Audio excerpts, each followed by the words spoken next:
ងស្ទឹងកាត់ភ្លុកស្រុករកាធំបាំងនឹងដងភ្នំជុំភ្នំស្រង់ភ្នំស្រួចធាំងក្ដីធាំងក្រីពោផងរៀងមូលក្រឡងដោយវងចន្ទទីអាតោគុំខំនងដួងចិត្ត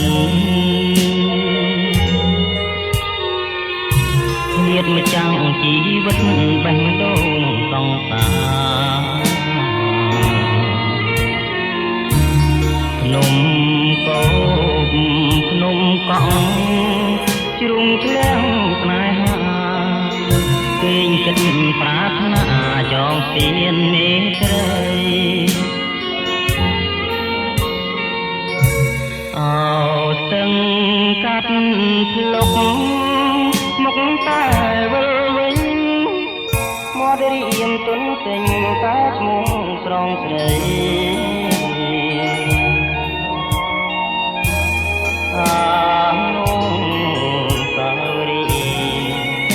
ចាប់ជាតិថ្មីថ្មី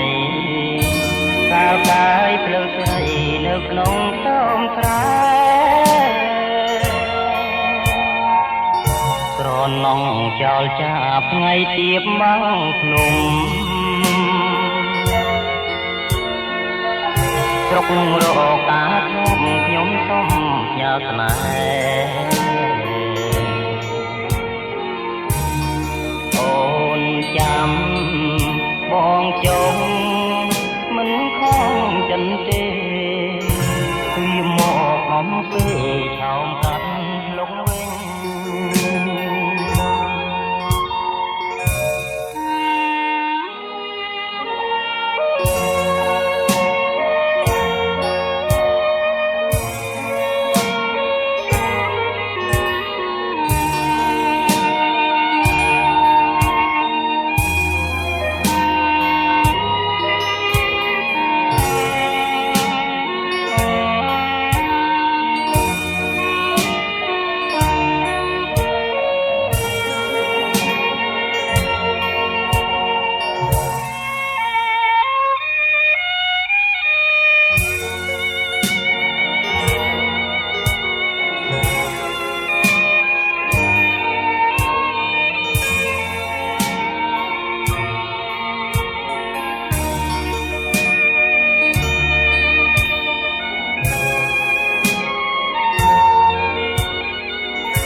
ស្ទឹង